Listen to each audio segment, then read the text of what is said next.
Today on Earth Focus, a special on the Chesapeake Bay. Filmmaker Sandy Cannon-Brown and her new film, Spat, bringing oysters back to the bay. Coming up on Earth Focus.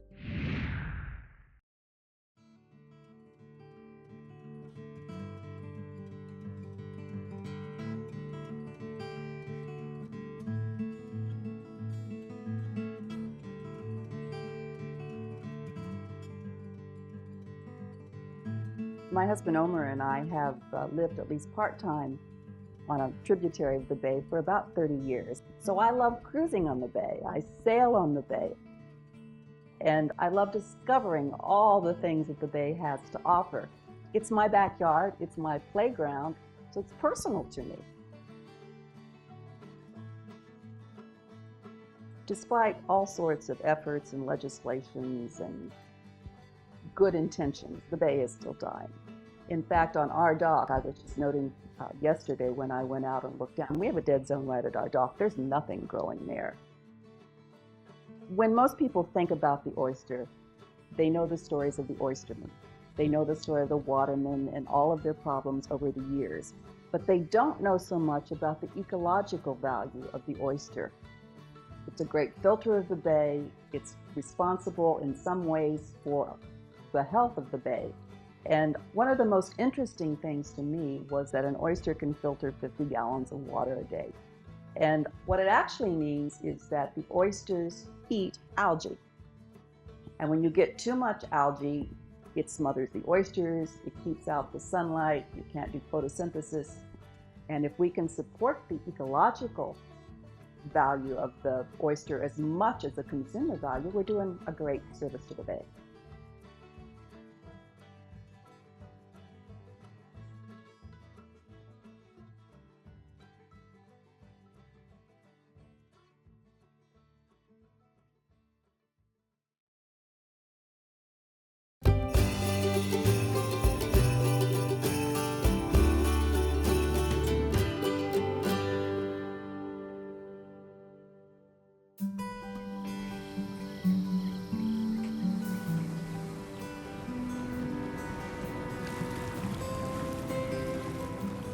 It's the first day of oyster season in Maryland,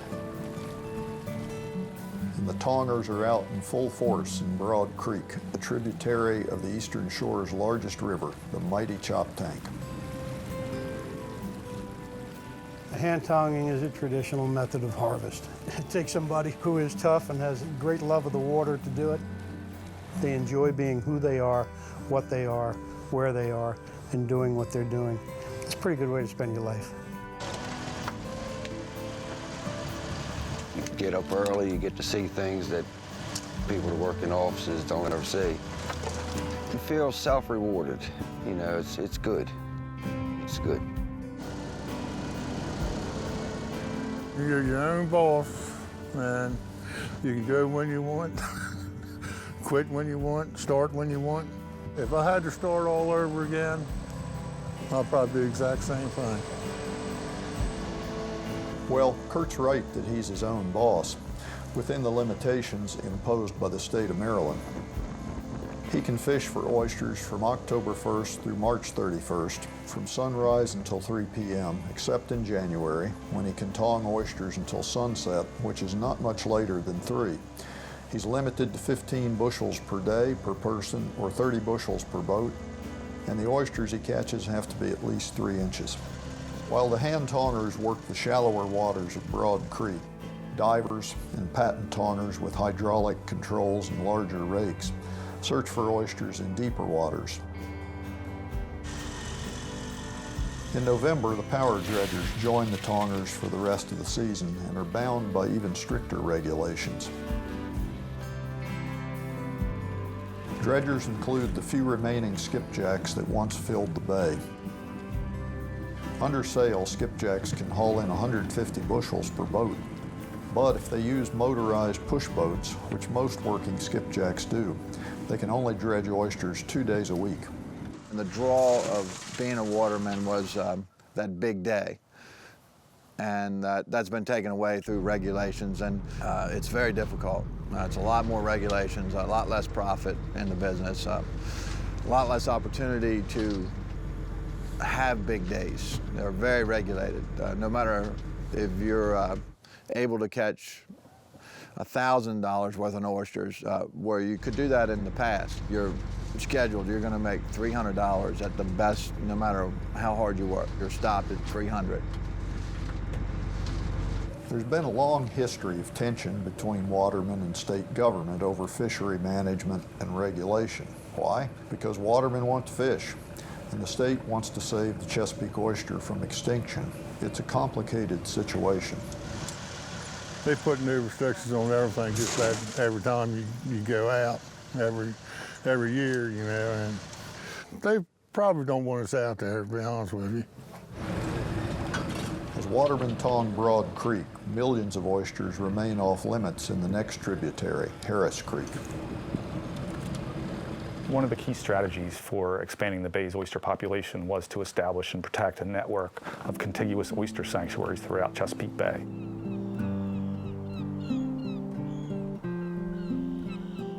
In 2010, the department set aside 24% of the bay's good oyster grounds to be permanently protected from harvesting. Well, the sanctuaries, I'm not in favor of them because it took 25% of our bottom away from us, but it was 75% of the most productive bottom that we had. So, I mean, it really put an impact onto the commercial fishery. I believe that we could achieve a better effect while having a managed reserve. And they could be opened up when you have your market, like just before Thanksgiving for your Thanksgiving orders and for Christmas for your Christmas orders. And that would really help the industry. Because they do get open for harvest periodically, you're not going to have the development of the three-dimensional reefs that you would get over time in a permanent sanctuary, where that vertical growth of oysters is allowed to build upon itself over time and provide that three-dimensional habitat. But everything's a compromise. I think you need to mix in a consideration for the fisheries and a consideration for the ecosystem. I understand watermen's frustration of seeing areas that they can't work that have oysters, but the ultimate goal is long-term survival of the resource and the lifestyle that it has supported. There have been oyster regulations in Maryland for over 100 years, and there's always been resistance from the watermen. But with a public resource, it has to be managed for everybody, not just for a select few people. Oysters are important from a commercial point of view. They've sustained a fishery, they've sustained livelihood for people for hundreds of years now. They're also extremely important ecologically. Sadly, the number of the bay's native oysters is estimated to be about 1% of historic peaks. From an ecological perspective, that titanic loss of oysters is a disaster for the health of the bay. We're trying to achieve an increase in the oyster population, which will result in an increase in the ecosystem services provided by oysters. They used to be able to filter the volume of the bay in a few days. Now it's on a scale of a year. The primary pollution problem in Chesapeake Bay is nitrogen and phosphorus that comes from a variety of sources. And what they do is stimulate a severe overabundance of microscopic plants called phytoplankton or algae. If there's too much algae in the water, that shades out seagrasses and bottom-dwelling plants, and they start to decay. And when they decay, it uses up oxygen, and then other things start to die. That results in a large volume of the bay in the deeper water that has no oxygen or insufficient oxygen to support higher life. We call it the dead zone. And this can be up to 40% of the volume of the bay in the summer. So this is a severe assault to the system. So the oysters are removing that algae, clearing up the water. That lets sunlight penetrate deeper to seagrasses and other bottom-dwelling plants so that they can photosynthesize. The more oysters you remove from the system, the less filtration power you have. So when we're restoring oysters to the bay, oyster reefs, oyster bars, oysters in numbers approaching what they might have once been, you are replacing that filter. Restoration is almost the wrong word to use, I'd say, because it assumes we're going back to some time in the past. There's no getting back to the way things were. We don't have the water quality we had. We have, millions of people living in the Chesapeake Bay watershed, and so it's not feasible to go back. The way to look at it is, where do we want to go from here under the conditions that we have now? We want to restore oysters in our sanctuaries to particular densities. We're looking at a density of 50 oysters per meter squared, and that's pretty high. Maryland's plan for restoring oysters in permanent sanctuaries dovetailed with an executive order by President Obama to protect and restore the Chesapeake Bay. The implementation strategy calls for a collaborative restoration of 20 targeted tributaries by 2025. It's a phenomenal collaboration that we haven't seen before. That's most noteworthy because it's trying to establish whole systems, not just individual reefs. And you've got the National Oceanic and Atmospheric Administration, NOAA, involved in a lot of that planning and monitoring. The red line is the sanctuary boundary. You've got the Corps of Engineers involved in planting substrate. You've got the University of Maryland involved with their oyster hatchery and producing seed oysters. A nonprofit called the Oyster Recovery Partnership, planting those seed oysters on that ground. And you've got the state of Maryland's Department of Natural Resources pretty much serving as the quarterback for all of that. The first targeted tributary was Harris Creek in Talbot County on Maryland's eastern shore. The plan calls for restoring 377 acres of oyster reefs in Harris Creek at a cost of $31 million. We chose Harris Creek because it had the greatest likelihood of success. The water quality is good. We have good salinity here for oysters. There's not much runoff compared to other areas of the bay.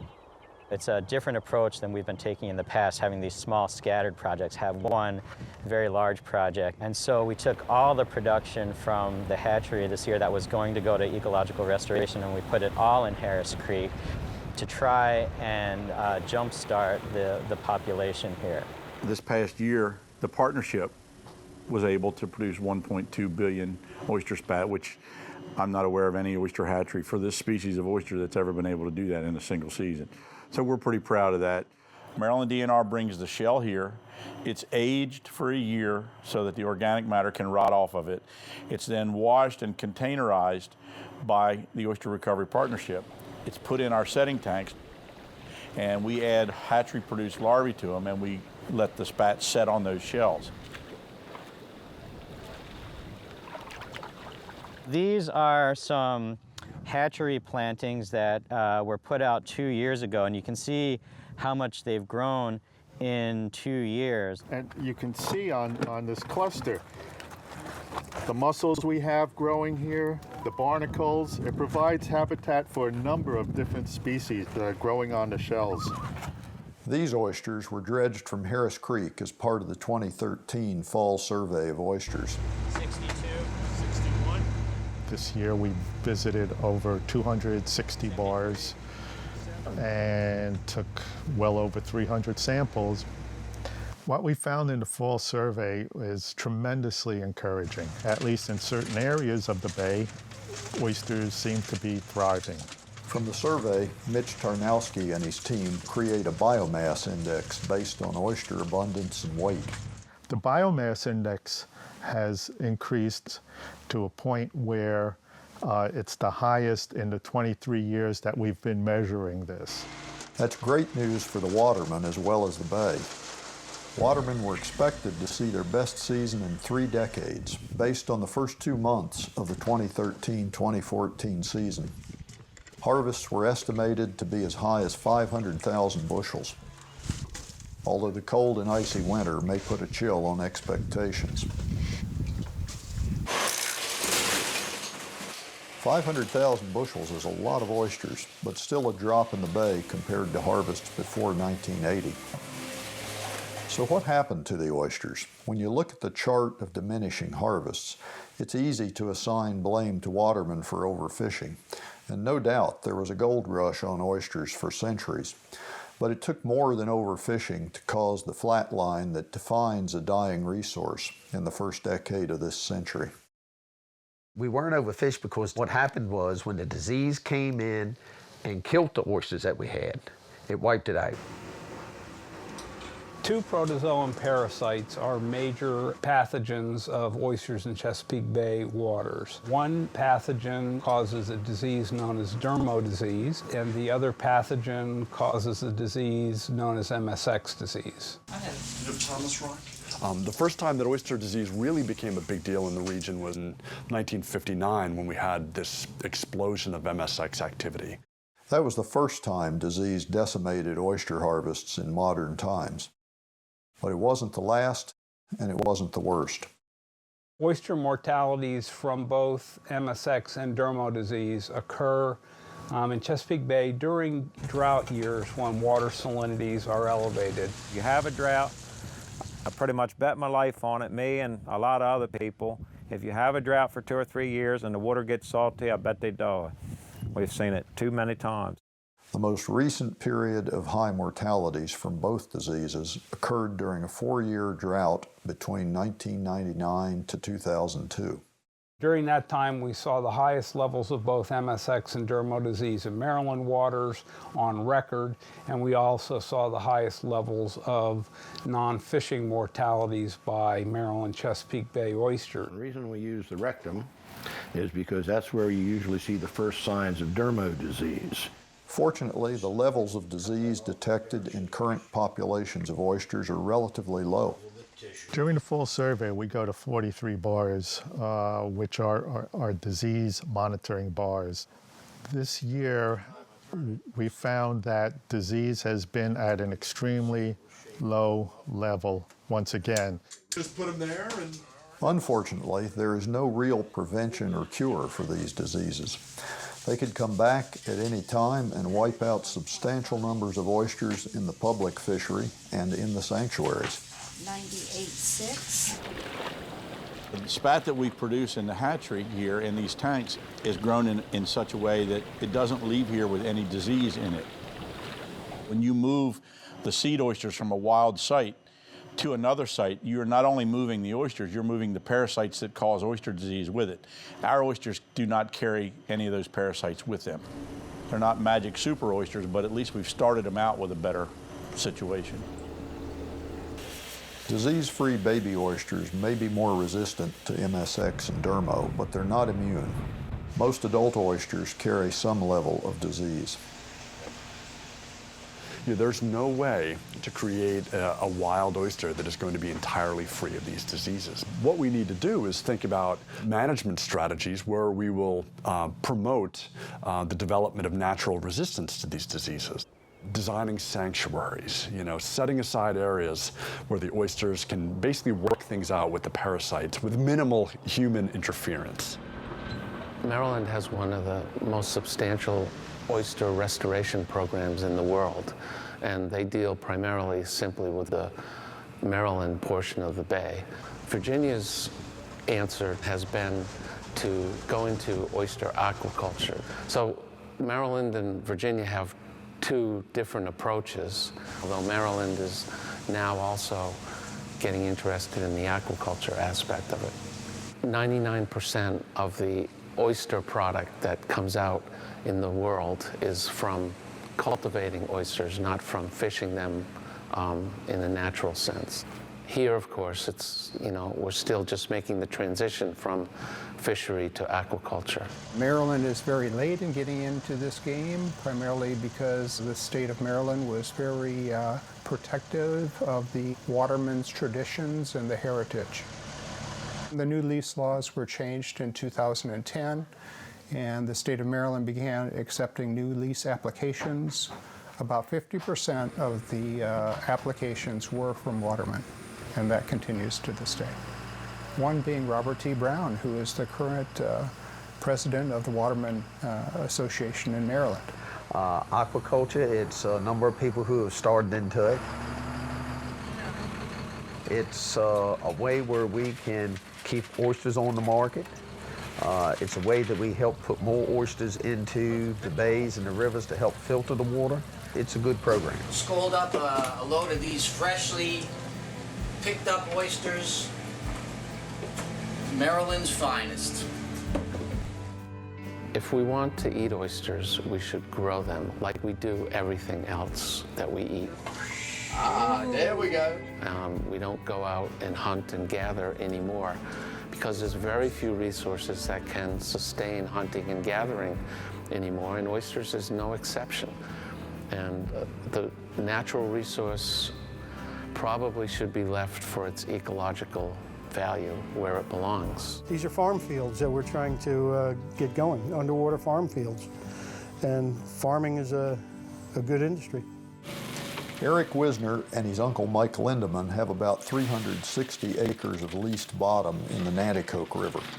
They dredge the public fishery during oyster season and harvest oysters from their aquaculture beds the rest of the year. For the past 3 years, we've been putting around 50 million baby oysters on our leases. And each one of those oysters has the potential of filtering 50 gallons of water a day. And when you start doing the math, you start entering into the trillions of gallons of water that get filtered just by your little operation. Starting a lease is extremely challenging because you are tasked with taking barren bottom and improving it to the point where you can harvest oysters. Eric Wisner had to add 4 inches of substrate before he planted Spat on shell in his oyster farm. His investment seems to be paying off. He saw some market-size oysters in about 18 months. Another challenge to restoration for both sanctuaries and aquaculture is shell. At one time there were hundreds of shucking houses in Maryland, but today there are only a handful, and only one year-round operation, Harris Seafood on Kent Island. Up until the last 3 years, we sold all our shell to Horn Point. They used it for their restoration efforts down there. Now, in the last 3 years, we've moved all our product to private aquaculture farms. They're buying that shell at a premium. 4 years ago, we were able to buy all the oyster shell we wanted for the state of Maryland for 25 cents a bushel. Our costs in that time period have gone from 25 cents a bushel to $2 a bushel. We are in such short supply for oyster shells that, as projected now, we will run out of oyster shells in the state in about 3 years and will be forced to shut down the state's oyster hatcheries. One of the most valuable commodities that we have right now in the oyster industry is the shell. In its natural life cycle, the oyster spends around 3 weeks swimming around, and at the very end of that process actually develops a little foot, and it at that point in its life stage will start to drop to the bottom of the bay and look for areas to attach. Typically that would be other shells from in an oyster reef. In aquaculture, we can give it a substitute oyster shell in the form of these tiny little pieces of shell. Each of these are probably only about 5 times larger than the larvae itself. And because the shell chip is so small, when it grows up, it's basically a single individual oyster. We're going to wash this microculture, which is 300 micron in size, down through this 500 micron screen. And the oysters that have grown larger than 500 micron will set on this screen while the shell just goes through. So we'll sieve off the oysters from the shell. So what we're doing here is we're just washing right on through here. Once all the shell gets washed through, all we'll have left are the oysters itself. Dr. Allen is revered for developing the triploid oyster, a sterile oyster that doesn't become thin and watery in the summer months like a reproductive oyster does. Oysters have been described as reproductive machines inside 2 shells. And so if we can shut down that reproductive mechanism, we can get the oyster to devote that otherwise reproductive energy into being a robust and meaty oyster. So what that does for us as an industry is, first of all, it gives us an extraordinary oyster. It's 30 to 50% higher meat yield. It grows so fast that those diseases really don't have time to kill it. and it doesn't spawn, so it's available year-round for consumption and for sale. Ecology and culture often clash when it comes to managing oysters. But when you come right down to it, watermen, scientists, and everyone who lives in the Chesapeake Bay watershed all want the same thing: a teeming, healthy, sustainable bay. Oyster restoration is one giant step toward that goal.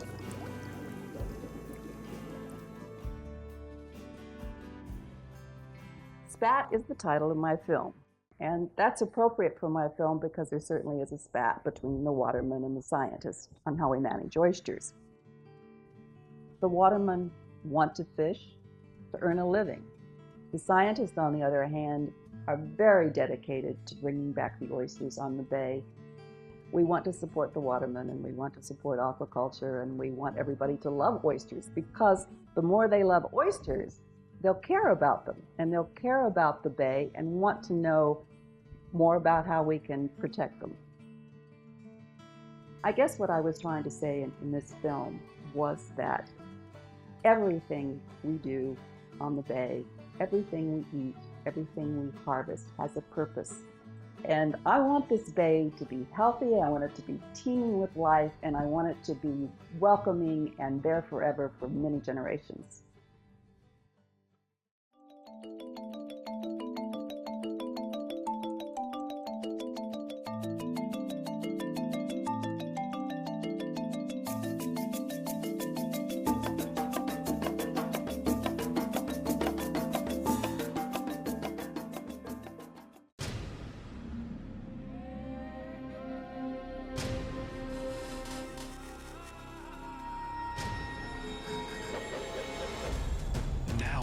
Airwaves, a global channel of uncompromising stories, world news, documentaries, entertainment, and culture. Link TV, connecting you to the world. For more information, visit linktv.org.